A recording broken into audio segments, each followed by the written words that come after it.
Yo, yo, yo, welcome back to another episode of On the Spot Sports. And before we get to our guest today, we have a big shout out for Living Sisu. Living Sisu is a platform and app that wants to give you all the tools to have success in your sport. Their main objective is to activate your lifestyle. So it's for active people. Enjoy discounts at companies like BioSteel, 30% off, Body Logics, the Goalie Guild, all his books are discounted. Roan, Lululemon for men, 20% off, online stretching programs with Eccentrics, 1 full month free. They got super silent massage guns, 20% off those. And it's a great quality. It's way less expensive than a Theragun, and it's great quality. So there's so many more discounts that you guys will need to just become a member to see.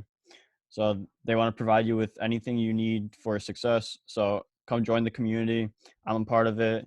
A bunch of other athletes are a part of it. So it's free to join. It takes 20 seconds to get exclusive offers to your sport, and it's definitely worth it. So do us a huge favor and go sign up for Living Sisu's membership.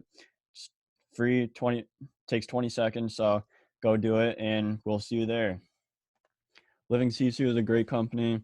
We know one of the co-founders, Zach Fricali. He's a great guy.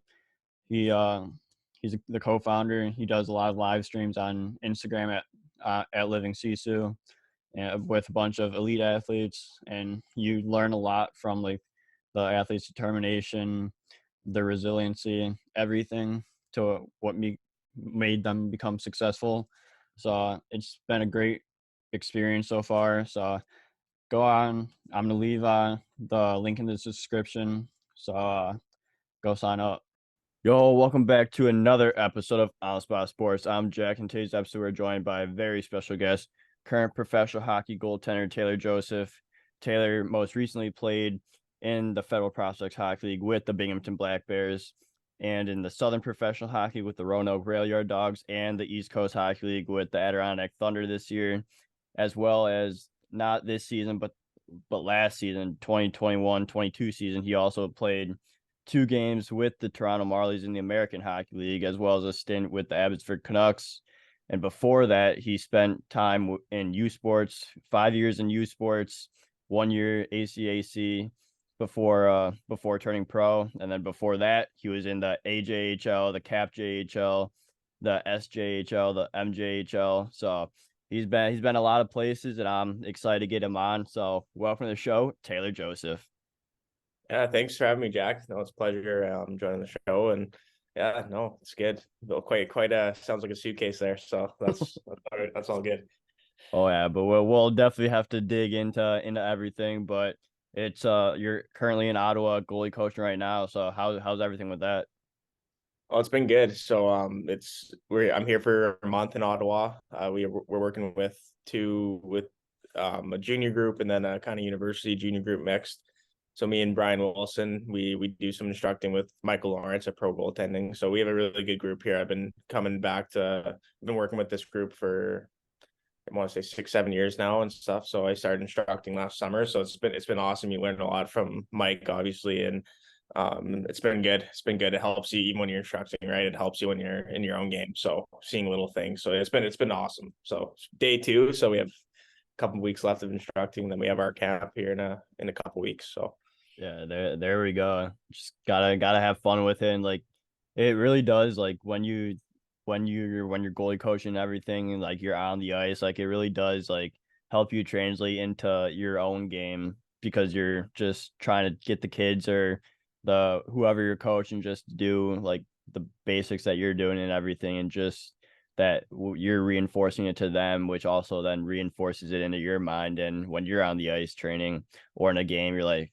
I taught this kid this, that like it's just gonna be engraved in my brain. yeah, 100%. And it's funny because it's a lot easier to just see it and say to do it, and then like it's like okay, like when you're doing it, it's like okay, like this is the field type thing, and even demoing drills, like it's just good to kind of get that feel even before. Like this is a great setup for us for when we start our camp and stuff because we're seeing everything, I guess, ahead of time, right? So it's like when we get to our camp, it's like kind of we know what's going on, and and then it just helps translate better for us when we're trying to execute the drills. So yeah, it's a great experience. Like you said, like you're coaching, you see the little things, you're like, oh, like maybe I should look at this in my own game, right? So it's been great. It's been a great experience. So Yeah, and like another thing that's underlooked is like when like little when I'm teaching like you little kids, I'm literally like I do the exact same things I'm teaching you with like what the skating drills that we do is yeah, just some of those little drills like that. Like it's like you're bringing it into goalie coaching, but it's also like pros are doing it as well, and it's not all like this fancy stuff. It's literally just the basics and yeah, just simple movements. yeah, lots of edge work. You can't ever get too good on your edges, right? So No. it's funny when the kids are like, "Why are we doing this?" It's like, "Oh well, I do it too, so I'm sure you can do it, right?" So, So if but you're yeah, going through the pain, I'm also going through that pain. yeah, exactly. So can't escape that. Yeah, no, not at all. But how's your off season training coming? Like I know you're getting ready for this season, so how's that going? It's going well. It's I took maybe a week off, like more as like a travel week to get back from Binghamton to back home, but took the week off, then got into the gym right away, and um that's going well. I think I took a pretty good time off the ice, which was good, just to let the body heal up and feel good. And but yeah, really started skating the last couple of weeks here, and then gonna ramp it up obviously in the next couple of weeks coming up here. And then when I get home from Ottawa in the summer, I do Perry Burns. He's an NHL coach, and he runs a camp in Edmonton, like a 3-on-3 Perry Burns 3-on-3, which is essentially like blue line out, like kind of skated out. And so yeah, I do that, and there's some really good players out there. You have a lot of the local NHL guys, American League guys out there in Edmonton, skating in that. So it's great skate to get ready for camp. So that'll be the plan when I get back home. Yeah, that's a great start to the off season, and then just to ramp up. Like I love when like everything ramps up because it's like you're getting closer to the season. Yeah, Everyone has that itch for going to camp, and like the yeah, oh, yeah, competition level is just through the roof on another level throughout those days. yeah. No, it's good. I think in the past what I had done is I started skating too early. When I Yeah, got home from the off season, like you take a couple weeks off, then you want to get back on the ice again. And I think this year I really felt like it'd be good. Like I was talking to somebody and they just said how important it is to just like let your like the muscles you're using all year kind of rest up and rejuvenate, and focus a lot on mobility and um getting like even when I got back in the gym, I didn't you don't ramp it up right away, right? Obviously yeah, you go into kind of more simple things and just getting that strength back. And so this year it feels good. Like I skated the other last week, I think it was, for the first time, and I felt like usually like the first skate back, your hips are yeah, feeling it, and like felt pretty good. And it was one of those skates where it's a skill skate, so it wasn't necessarily my favorite thing, but like usually you get out of there and you're not feeling too hot, but the body felt good and the hips felt good. So that's I definitely I probably will do that again next year, is take a bit of time off the ice in the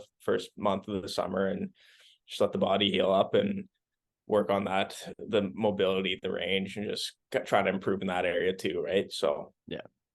Yeah, and that's kind of like what I had. Like I usually like I love being on the ice, so it's hard for me yeah, to take a break. But since last season was like my first like actual like pro season where it's like I'm like playing at a high level and everything, like usually I would maybe take a couple days, but I took like 2.5 weeks off before getting yeah, back on the ice. And even though I had the itch every day to get back on the ice through yeah, that break, I was like, I can't, I need to rest the hips and everything. But like once I got on the ice, like I honestly didn't feel like I lost anything. Like the hips were feeling fine. Like maybe cardio was a little down, of course, but like everything else just seemed like it was there, and yeah. you're not like stressing over anything like that. No, and always the first skate. It's funny, you feel like it's an out of body experience. You don't feel Yeah, like it's you at all, like putting the gear on. But once you, like you said, like once you kind of get in the rhythm and stuff and back in it, and you don't forget, right? You just kind of get yeah, back into that space, and then hopefully you're improving and working on things to improve and feel better going into the next season. So yeah, exactly. It's amazing how your body feels when you take a break and then you jump back on, you get back into that rhythm. Like it feels like you lost nothing. No, exactly. And like I said, hopefully you feel better, right? You feel more Yeah. improved and working on those little skills and stuff to just continue improving. So yeah, no, it's nice. Definitely excited to, especially in the next couple weeks here to get on the like with goalie specific training and everything. Like that's like kind of where you're gonna get better as a goalie in the off season. So it's nice to get that for 2 weeks straight and then kind of get into more like conditioning and skates with more for like more players, I guess, in a sense where you're kind of ramping it up. Like it's kind of a perfect mix. So use that Yeah. structure when you're back there. And so yeah, no, it's good. I'm excited. Yeah, exactly. But before we were on air, you were talking about the wild year you had in your first like official pro season. So like what was this season like for you and just like the craziness that you experienced? Yeah, it's you don't obviously when you go to university, it's you're there for 4 or 5 years Yeah. and it's you know what you kind of know what's expected. You know where you are on where you're supposed to be landing on the depth chart and everything. And with pro, it's kind of you never know, right? And I knew that going into it, but I didn't expect, I guess, the year to go exactly how it went. Unfortunately, one of my good buddies passed away right during camp or right before camp. So I was on my way up to my good buddy's dad. So or sorry. So like I was on my way to camp and then had to turn around and go back home. And that's something that's life, right? You gotta take care. He's like family to me. So you take care of the people in your life. And then I got to camp and just guys falling down from the East Coast and everything. And kind of bounced around between two SP teams, got a couple skates with each teams and kind of just wrong place, wrong time in a sense, I'd say. And then end up going to the East Coast League where thought I'd have a chance to stick. And then same thing, guy gets hot and guy drops down from the American League. So it's like I didn't really get a game, I think, until February, and that was with Binghamton. My first actual start was in February. So it was it was a crazy road. Went to Roanoke after that.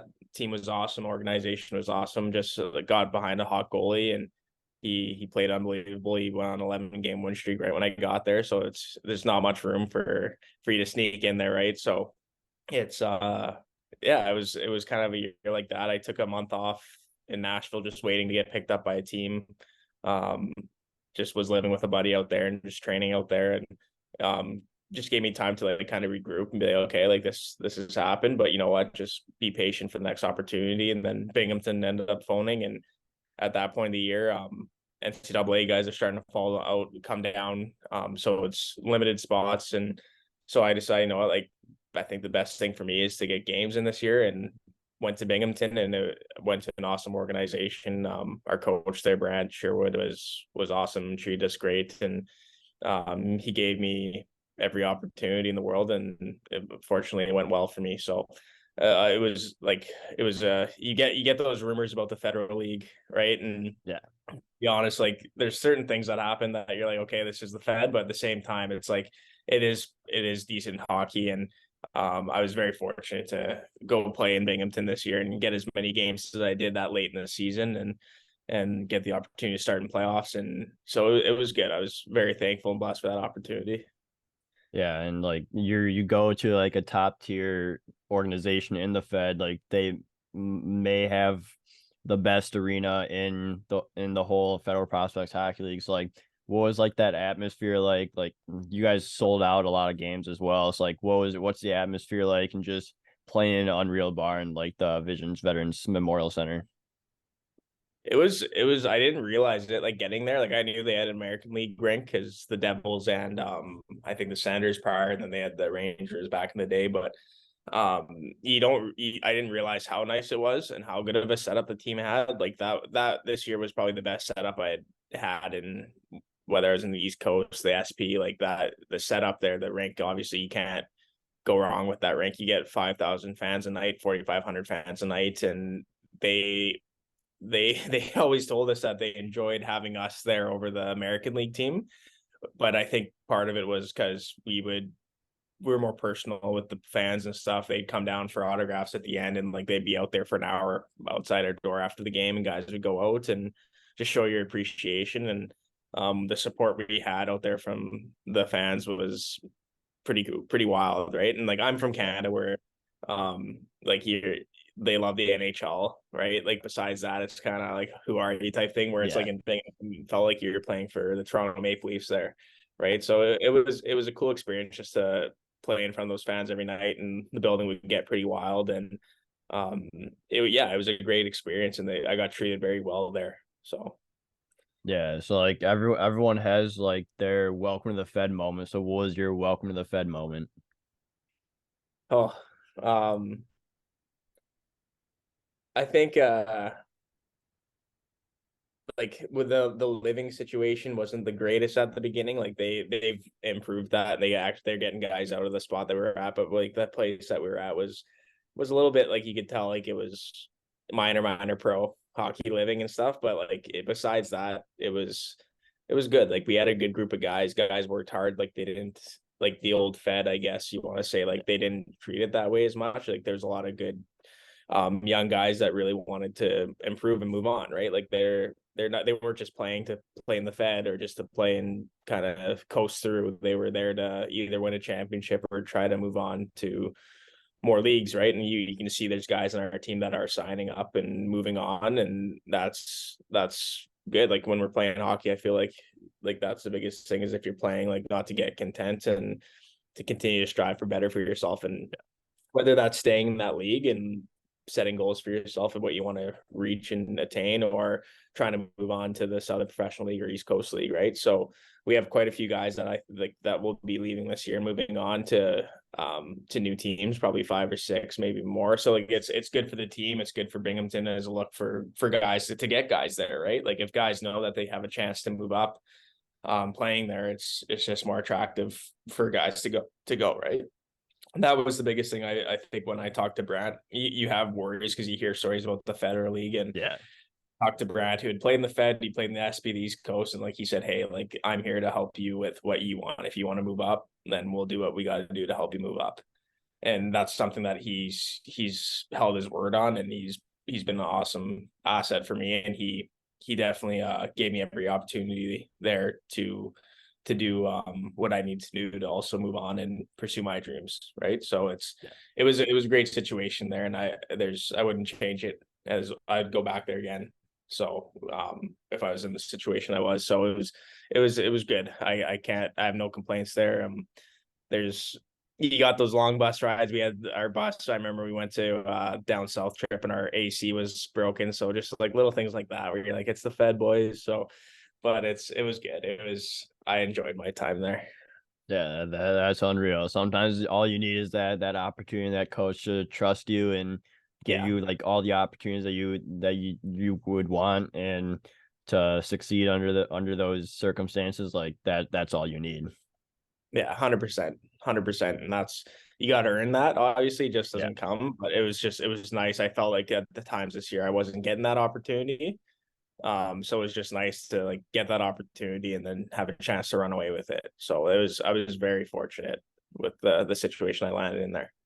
Yeah, absolutely. But then you go on to Roanoke and the SB, like you said. So what are the biggest differences you notice going from the Fed to the SB? I think the depth, obviously, like in the SP was very solid this year. I think even the SP is continuing to improve. I Yeah, think the SP would have maybe had a reputation 5 6 years ago. But like even when I was up there, I was surprised at the depth that the teams had.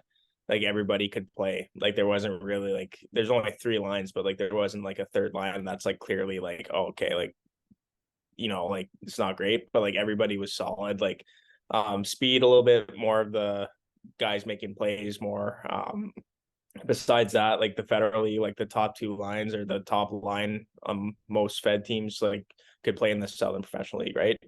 So it's just more depth and just more structure of the game. I felt was a little higher in the SP, but as a goalie, as you know, like playing the lower league get the harder it is, right? So I felt yeah, like for me, the federal like playing in the federal league was actually harder than playing in the SP or the American League even for a goalie. So it's like it was you just got to kind of learn, like just read the plays a little differently and know like that anything can kind of happen at times.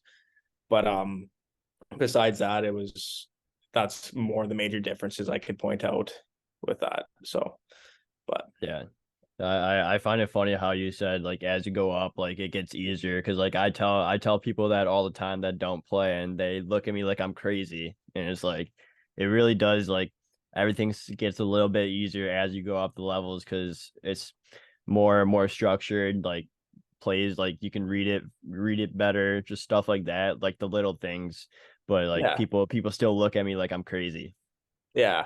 Well, like guys are there for a reason, right? Like when Yeah. I remember my American League game, like it was just easier to replace because guys knew where they needed to be, right? Like they were in the Yeah. right spot at all times. So just it makes your life simpler. And like I'm simple. Like I'm very structured. I'd say like I get to my spots early and try to track the puck. And so like for me, like the American League it was great. Like that game I played, it was probably and I was on a team in university it was their first year in USports. I transferred there to do my masters, and it was our first year in USports. So I was getting like 45, 50 shots a game. So it was like I remember telling the guys on my team like that the American League game, it might have been my easiest game of the year. But it's just like when you have guys that know their assignments, and it's more even level, like even playing field on the ice as well. It made it definitely a little easier on my part. So Yeah, for sure. And like talking about like the American League, like 2021, 22, when you did get that call up to Abbotsford Canucks and then the Toronto Marlies, like what were those call ups or what were those like call ups like when you're playing U Sports, then you get called and then you get the call from an American League team? Like what's going through your head? yeah, you're excited. So it was funny. I was at like a potluck dinner. I forget what was going on, and um in April when I got called up, or it was either no, it was January when I got called up to Abbotsford. Something was going on, but I was at a potluck and we were having a few drinks and nothing crazy at all. Just like enjoying a dinner with some of the teammates. And it was funny. I saw that Vancouver had guys in like COVID protocol, and then my accountant prof actually had tweeted out at me and was like, "Hey, like be ready," as a joke type thing. And then I was like, I had just a weird feeling in my gut. Couldn't tell you what, but I went home that night early, just drank a bunch of water, hung out, like went to bed early. Because I just had a strange feeling that I was gonna go up, and um that I left my phone on ringer that night, and then I go to bed and I wake up to a phone call from my coach at school, and he said, "Hey, you're getting the call to Abbotsford." So I waited for the GM to call and then went out there that day, and it was wild. Like you're excited. Obviously, it's something that you strive for. Like every goalie's Yeah. striving for to get up to those top two leagues there, and it was good. Like I thought I was going to go in the game that day, so it was kind of wild. I was kind of anticipating that at one point, and didn't happen, but then did well when I was up there, and so I got asked to come to practice, and we practiced for about a week and a half, and you just feel like you're right there and you're like, hey, you can do this, right? Like it's more of a realization in your mind that you're like, okay, like you can see that you can play with those guys.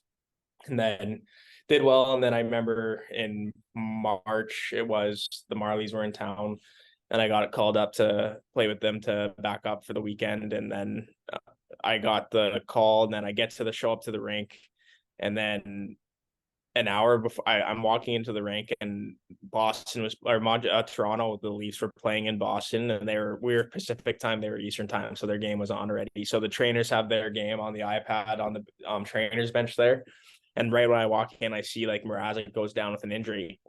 So I don't think anything of it at all. So I get ready, get my Gitch on and everything, and then one of the GM comes in, he's like, "Hey Taylor, like coaches want to meet you." Like, so I go into the coach's room, and coach shakes my hand. He's like, "Hey Taylor, nice to meet you. You're starting tonight."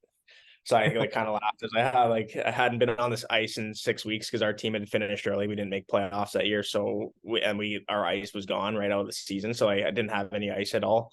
So it was kind of when I found out I was actually playing, I was a little nervous because just like that's a long time off the ice, right? And so just made sure I dialed it in warm ups and got on the ice and felt good. And our team, we got up to a 3-0 lead, I think, in the first 10, 15 minutes. And then helped me settle in too a little bit. And then, yeah, went well, got the win. So huge blessing. I was very thankful and for the opportunity, and yeah, just try to do when you get the call like that, you just try to do like you're like, hey, like this is a shot, right? You got to try Yeah. to make the most of it. You can't really think about like be fearful or think of like like the situation. You just got to just dial it in and be like, hey, like this is my shot, right? Got to Yeah. make the most of it. So that's what I tried to do in that situation. So Yeah, that's a crazy story. Called into coach's office. You're like, oh, did I do anything wrong? And then shakes your hands. Welcome to the team. You're starting tonight. What a story. What a way to get your first career AHL win as well. yeah, like I said, very thankful.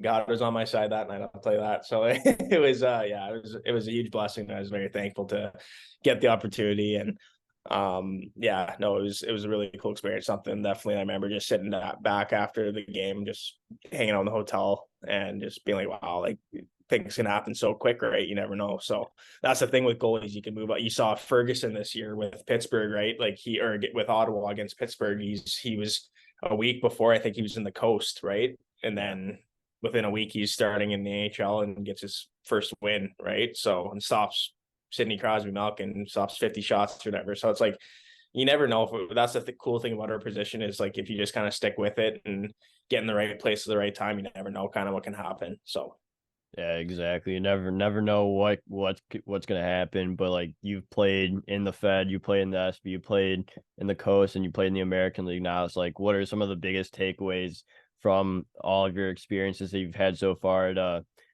like what you end up learning and like taking away from all those experiences? I think the biggest thing is just practice, like making sure you're practicing every day like it's a game, right? Yeah. Like um I'm a very like calm goalie. Like it looks like I'm not using much effort, but it's just kind of like this. I don't know if you've ever watched me, but it's just I try to keep it very simple.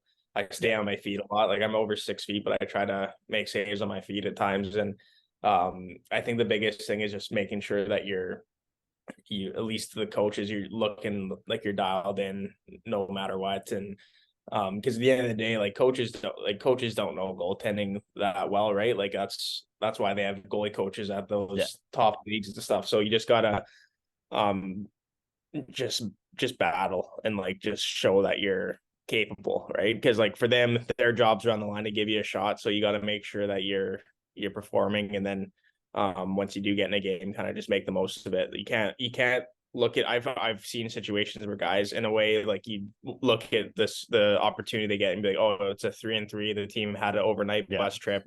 They slept for 2 hours and then you have to play your first game. It's like you can't be scared or like kind of defeated before like that happens. You just gotta if that's your opportunity, like just you have to find a way, right, to try to make the Yeah. most of it. Like sometimes it's not gonna always go your way, but you gotta do whatever you can to kind of be prepared, because like if that's your one shot, like you don't know, right? So you gotta make sure you're ready to go at all times. So, but the biggest thing is like it was cool to meet a bunch of people in pro, like you're spending a lot of time with them. You're on the long bus trips and everything. So it's a cool experience. And it's like you make friendships, right, that you're gonna have forever. So it's I enjoyed it. And the biggest thing is like after this first year, I think I learned a lot about what more it takes and what you need to do. And just yeah, it's like you said, right place, right time. You can who knows what can happen. So Yeah, that's those are some great takeaways and everything. Like I remember watching you play in Port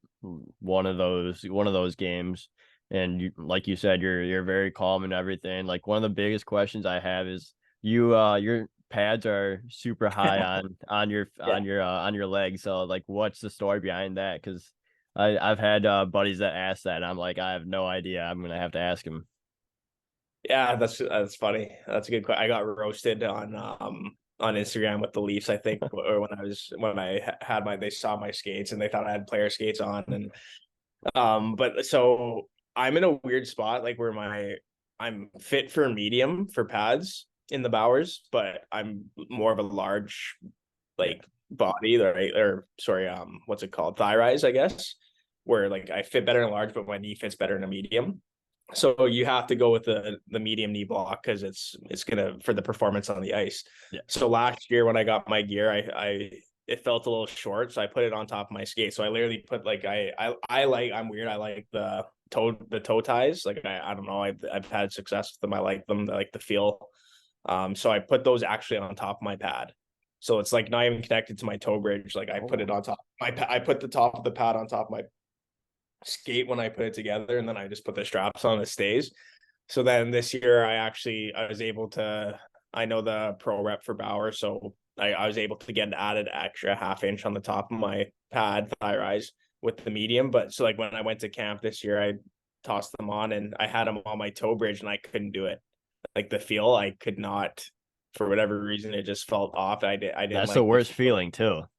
Yeah, I couldn't. It felt weird skating. Like the going down felt different, and so like after the I think mid skate, I went on the bench and put it back on top, and yeah, I think that might be one of my staples now. So, but yeah, I don't know what it is, but the feel of like not on your toe bridge or on your sorry, having the toe bridge on like not on top of your skate, it gives a bit more freedom, I feel.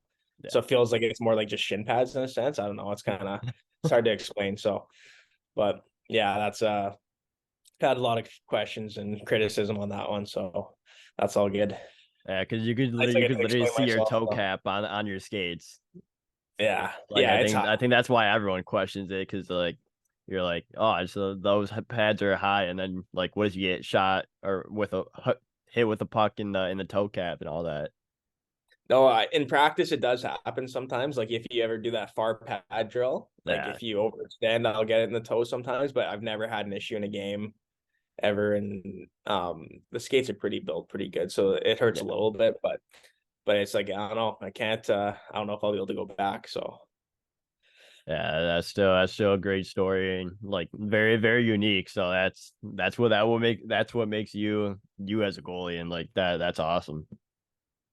yeah, try it. Let me know let me know what you think. So Yeah, I'll definitely give it a shot. So let's move on to your college days a little bit here. So you first went to ACAC at Grant McEwen University before going to Nipissing University for USports for 4 years, and then finally ending your college career at Trinity Western University in USports. So what was your college experience like playing hockey and just because you went through like 6 years of school? So like, what was that about? yeah, so after my it's kind of wild. After my last year junior, we were hosting nationals, and our team was like we were awesome. We were really good. I think we had like forget what our record was. I think we finished the year 56-4-2 or something, like or 54-6-2. Like it was something wild. We ended up winning nationals, but I was having a really good year.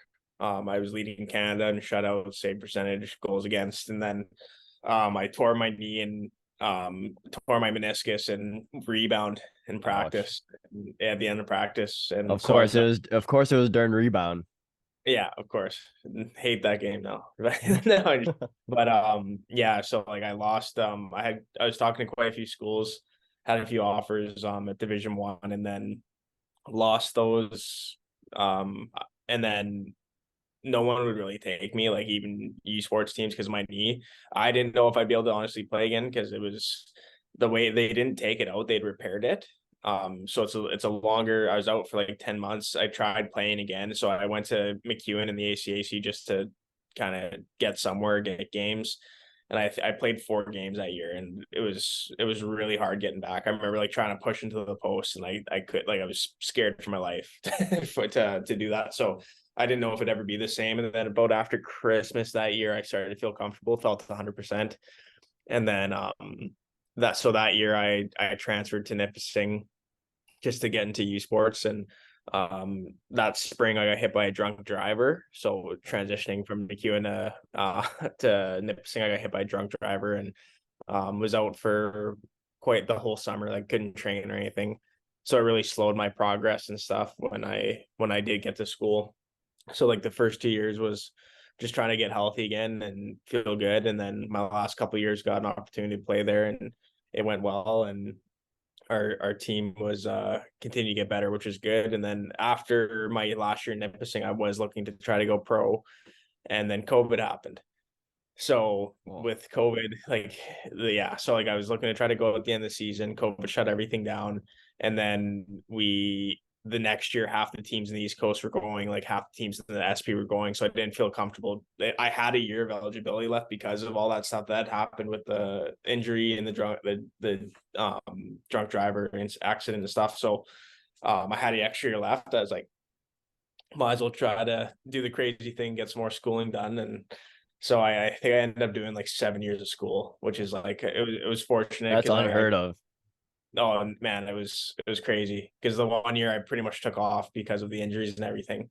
And then so I had that extra year. So I went to Trinity Western. That year we were supposed to play, our season got canceled. The following year, I think it was 2020, 2021. Yeah.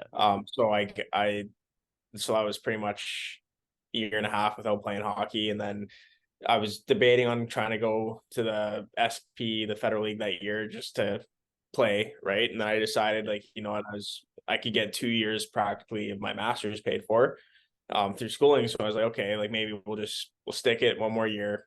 So I practiced with the team that year, and then the following year I played my last seventh and last year at Trinity Western, and was able to get most of my schooling done. So I think I have a few classes left in my master's. I took this past year off just to kind of focus on first year pro and make sure Yeah. I get to see how it is and get the layout. And so yeah, I'll be finishing that hopefully in the future. But yeah, it was a long road of university hockey for sure. But it was awesome. Like even through all the stuff that happened, it made me who I am today, and got to meet a lot of people and got to experience some good hockey as well in the process. So it was good. Yeah, and like throughout that time of schooling and everything, like you had to go through a ton of different adversity, like you said. Just like what was the recovery process with like the meniscus and everything like that? So the meniscus, it happened in December of my last year of junior. And then I wasn't fully able to play till about I tried exhibition at the beginning of that year and like couldn't, like I said, couldn't push in my Yeah, right post. Because I just didn't have that mobility back. It felt super, like if it was way too tight. If I would have did something crazy, it probably would have happened again. So really focused on just recovering that first semester. And I only played 4 games that year by the end of the year because I'd missed so much time. So it was hard mentally. Obviously, it's like like for me, I was like, oh, like you had NCAA opportunities and all this stuff. So it's like it's easy to like feel bad for yourself or like mope about it. But I just tried my best to work hard and get better and try to get healthy again. And then it was a tough blow again when I got like that spring finally feel good, like transferring to a new school, and then I get hit by a drunk driver and I'm yeah, back to square one with concussions and just bugging up my knee and stuff. So it's just like that sucked as well. But like you said, if you want something bad enough and you want to play, then you just kind of got to push through and continue working at it. So I just like after that year kind of recovered again, played I think 8 games that season, and then yeah, just kind of did whatever I could to get back. But it was like a 2.5 year process to get back to feeling myself with everything that happened. So yeah. but yeah, it was Injuries like that are super tough. So it's like you're down in the trenches and you're just trying to overcome everything, and then you get blown. You get another thing happens and it blows everything up again. So you just got to go through like the same process and everything. So that's definitely tough, but makes you a better person after facing all that, and you're able to come up on top. yeah. And it just like I think you just learn to like I think at this point now it's like anything that happens, it doesn't really shake me because it's like Yeah, I've through it, I feel. So it's like even I think that's like even when I did get that opportunity in the American League last year, just like it was an emotional time for me just because like everything that had happened, like I didn't know if I'd ever get the chance. And it just shows like kind of like if you can just continue to work hard, have faith and believe like you just anything's possible, right? So it's yeah, it definitely made me who I am today, and I wouldn't change. Like that's the thing people ask me, like if you could change that situation or like have that stuff not happen, would you do it? And I'm like, no, I think I would have kept it the same because it made me who I am today. So yeah. That's at least like you're able to say that and everything, and just like if you keep working hard, something good's gonna happen eventually, and you're gonna be in the right place at the right time, which happened for you in the American League, and then to the places where you are now in the Fed, the SB, the coast. Like you worked hard for it, and everything came to you got that opportunity, and you're able to succeed in those opportunities. Yeah. So yeah, no, it's like I said, like just very thankful and just can continue to work hard and do what I can to try to get back, right? Like that's all you can do and just play where you're at, right? Yeah, Don't really worry about trying to move up. Obviously, that's always in the back of your mind, but can't move up unless you're performing where you're at. So I try to just, like I said, be thankful where I am that I get to play hockey. We all get to play hockey, right? So it's be yeah. thankful for that and just put the work in and do whatever you can to succeed where you're at, and then the rest will kind of fall into play. Yeah, I think that was one of the biggest things this year was because like I was always looking for that call up and everything, and then towards like the end of March, I kind of like stopped looking because I was like, it's already March, like the Yeah. season's gonna end in what 2 3 weeks, something like that, and then the whole like the whole SP the Evansville thing came to play, and I was like as I'm focusing on like the present and being like in Michigan and just playing my games, like something else opens up, which is huge, and just it really is just all about being in that present moment and not really worrying about like everyone wants to be called up, but if you keep Yeah. worrying about all that, like nothing's gonna happen. Like if you when you do settle and you're not thinking about all that, that's when like opportunities like this show up. Yeah, and like when you're worrying about that stuff, it's hard to fully be where you're present, where you're at, right? Yeah. Like it's hard to perform at your best when you're worrying about where you want to be instead of where you're at. So that's something my dad taught me when I was younger, and kind of it's definitely something I've had to use to play because, like, yeah, you want to move, obviously you want to move up, but at the same time, it's like, yeah, I got to perform here and just focus on being here, and then the rest will kind of fall into place, right? The way it's meant to happen. So it's yeah, you just put your head down, go to work, and try to do what you gotta do. Don't worry about little things that out of your control. Worry about what you can control, which is like where you're at the time, the effort you put in, and just your focus on what your day to day job is to do. So at the end of the day for us, stop the puck. So worry about that, and the rest will follow. Yeah, exactly. Would you say like college was like that time where you really realized all that, and like that was like your biggest like learning curve throughout your college career is just being in the present, being like where your feet are?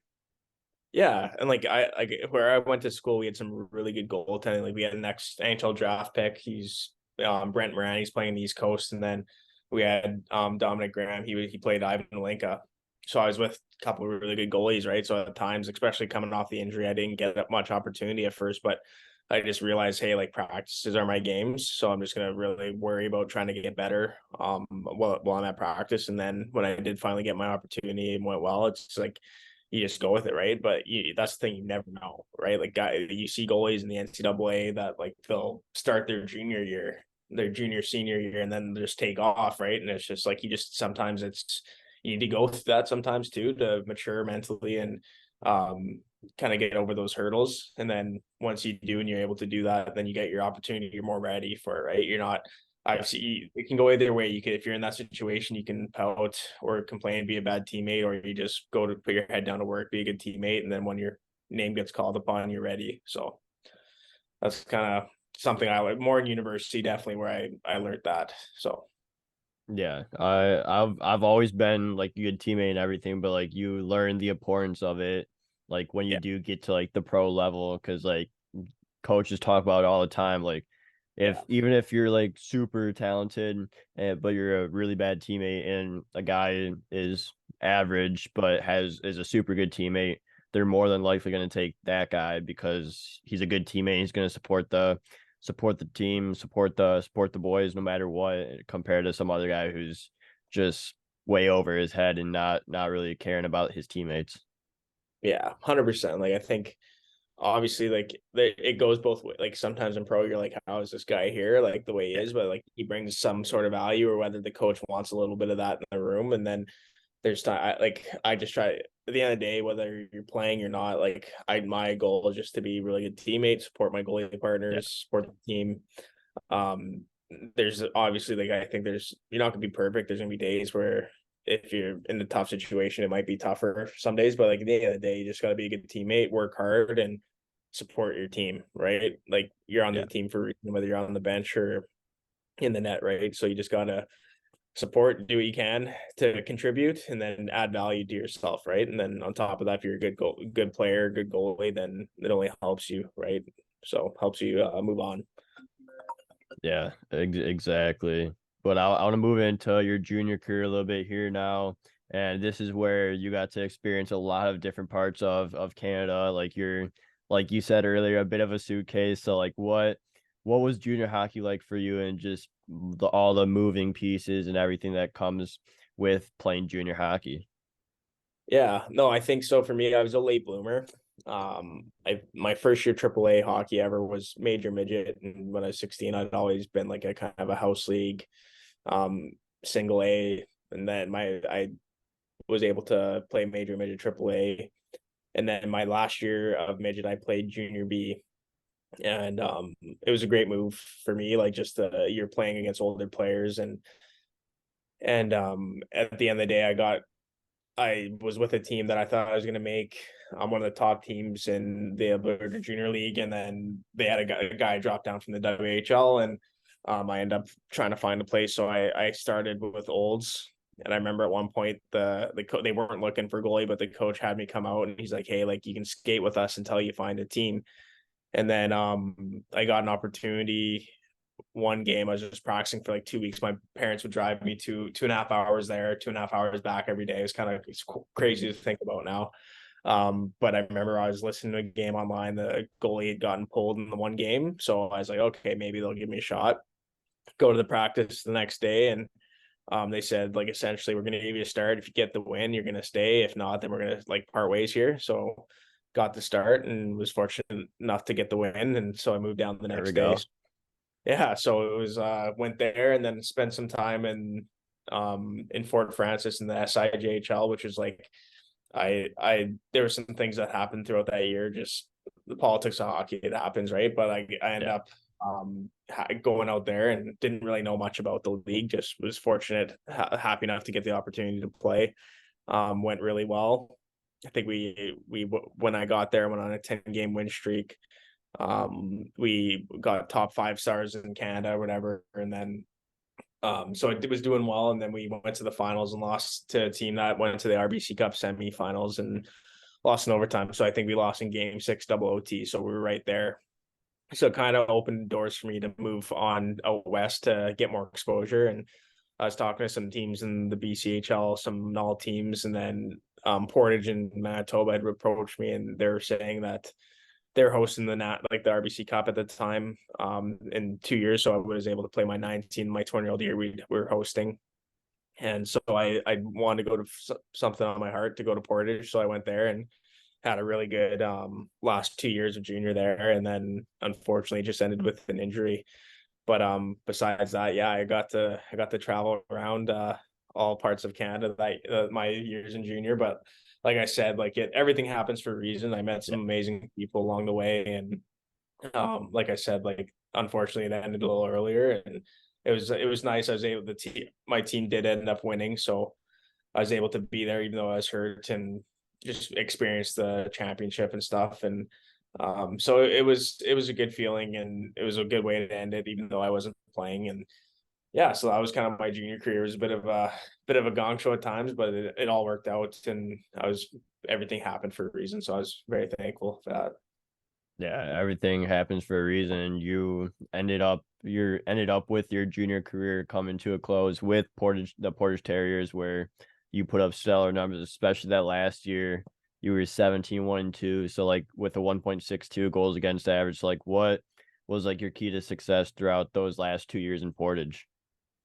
So I think the year before, so my 19 year, we were young, right? Like we're building for the year after. So we had like 15 rookies. So it was a tougher year. Like I was pretty high. I think I had a 918 or something that year. And Yeah, I was the team. We lost in the first round of playoffs, but we went to game 7, pushed a team that was a very good team.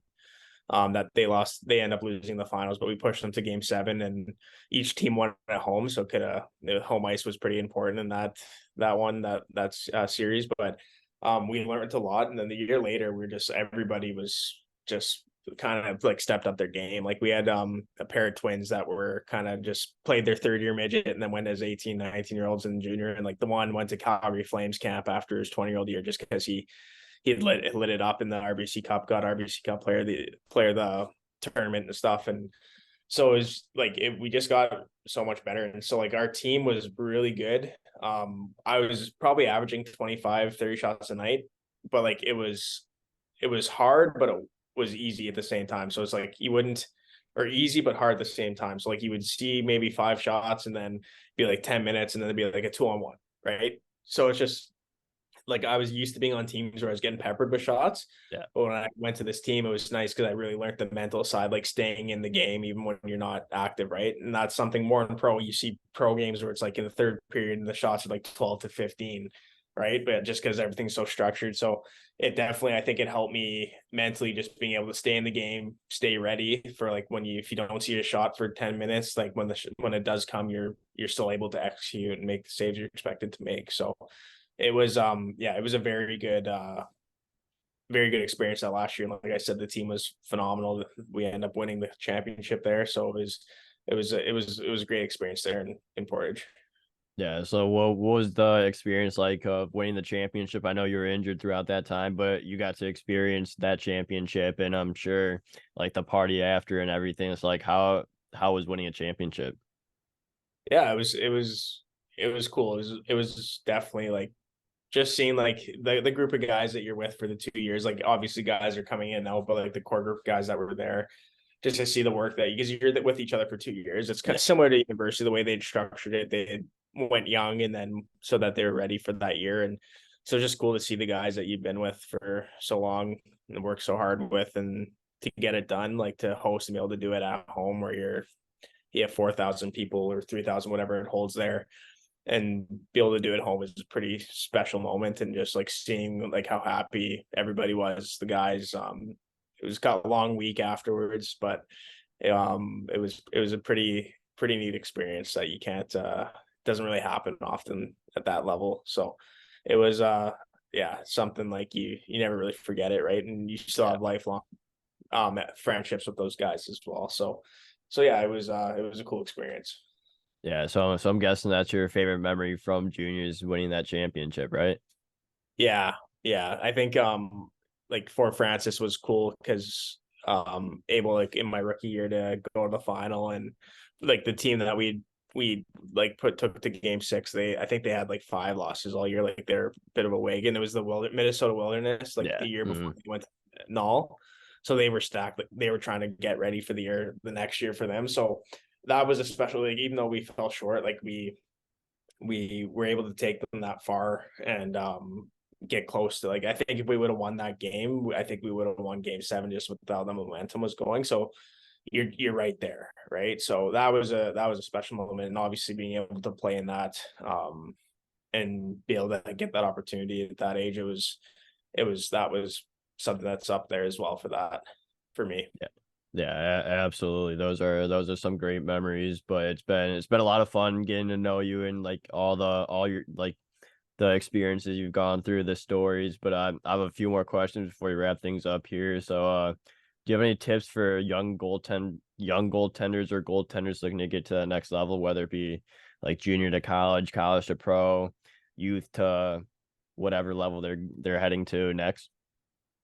Yeah, I think obviously like the earlier you realize you want to do this as a living, like when you're I think I started a little later where I was very maybe 14 where I really started to work hard at it where you're like, okay, I want to do this as a career. Yeah, I think the earlier you find that out and you still love it, I think the more you can get the edge on guys. Like if you ever watch like Kobe Bryant and like his mentality and the amount of work, like he'd do like 2 or 3 workouts a day and start at 4 a.m. just because he knew by the end of the year he had worked out 60 more hours than the other guy next to him, right? It just gives you that confidence that like you're outworking everybody else, that you're gonna have that edge on them.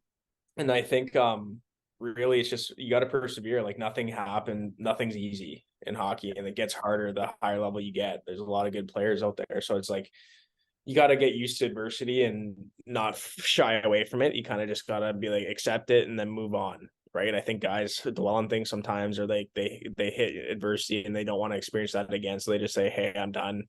I think the biggest thing is like failing happens, but you just keep going until you don't fail, right? You Yeah. Until you pass the test. And I think a big thing for young, like especially junior to college, if you really want to go to a school or there's a certain school you're looking at, like don't wait for them to find you. Like reach out to them, right? Like send an email, follow up with a phone call and be like, hey, like I'm very interested in this program. Like I'm having success here. Can you come watch me?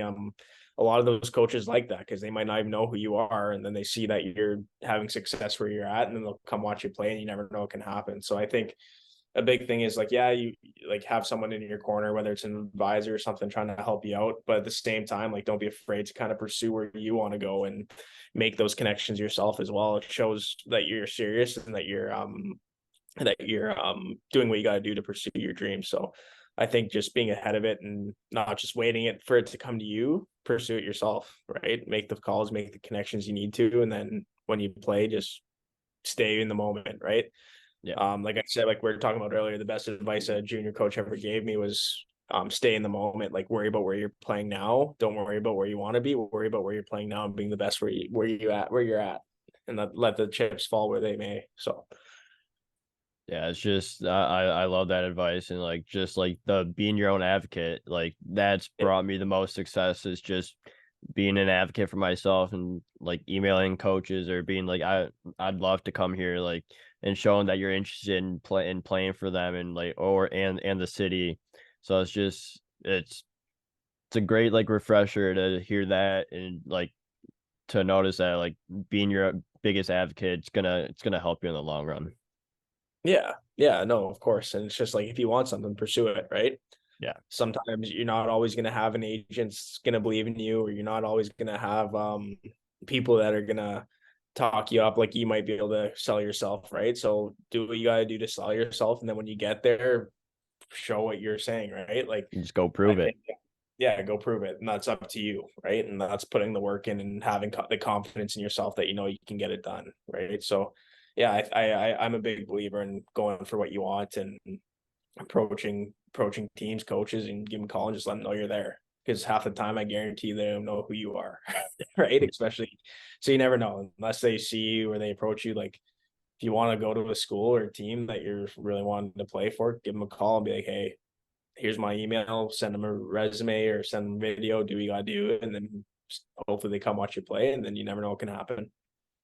Yeah, exactly. I love that answer. My next question is like, what's your pregame routine? Like, let's go like home game. Like, what are you doing like before the game to get ready for the game? Okay, so I'm weird. I start the night before. I just like I started this in junior, but I go home, have dinner. I like to, especially in pro, you're on your own, so it's kind of nice, get Yeah, to just relax. And I like to just watch. I'll watch, especially during hockey season. I'll watch hockey, just hydrate, make sure I'm good, and then night I have a shower. I'll listen to the same playlist that night. Um, the same playlist for the shower that night, and then watch a couple videos before bed, and then wake up in the morning. You like we'll have pregame skate, so I grab a smoothie or some. It's just something to eat before the pregame skate. Go to pregame skate, come back, um, do some breathing, visualization stuff. Just kind of chill out, have a meal, and then take a nap before about an hour before I have to leave the house, take a nap, and then have a shower. Then different playlist, but it's the same for that shower right before leaving the game, and then same playlist, different playlist, but same on the drive. And then when I get to the rink, I get my gitch on, tape my sticks, have a playlist for that, and then about after meet I get to the heat pack, so we have those hydro packs, so I'll use the Normatex if we have them, and then um pregame meeting, and then about half an hour to warm up, I'll start my off ice warm up and have a playlist for that. And so it's very like it's not a superstitious thing, I'd say. It's more just like I know like whenever I it's kind of like getting me to the zone. Like every time yeah, I do what I do, it kind of like it's just the feeling you get because it's just the mind's a funny thing, right? It just kind of yeah. puts you in that state that you need to be. So yeah, that's kind of what what's worked for me. And if there's a chance that like we get there late, like the bus shows up half hour before and you're on the ice, it's just like then you just like whatever, right? You just go Yeah. and play. So it's like it's not a big deal. I've been able to have success when I do that as well, but it's just something like when I have the time and I'm able to do it, I'll do it. So Yeah, that's a cool routine. I love the playlist for like everything that you do. Like I love that, and like just keep switching the playlist as you move on, as you get closer to game time. You just dial it in even more. yeah, it just like I said, like it's like muscle memory, but for your brain, right? Like it's like Yeah. my whenever I hear that playlist at that time, I'm going to be in that certain state, right? And then it just continues to progress as I get ready for the game. So that it's consistent, right? I'm ready. Yeah. I feel the same before every game, which is what I want. And as part of it's the playlist, part of it's the routine. And like I said, if you like the biggest thing for young goalies or players, like don't like make your routine superstitious because you don't want to depend on it completely.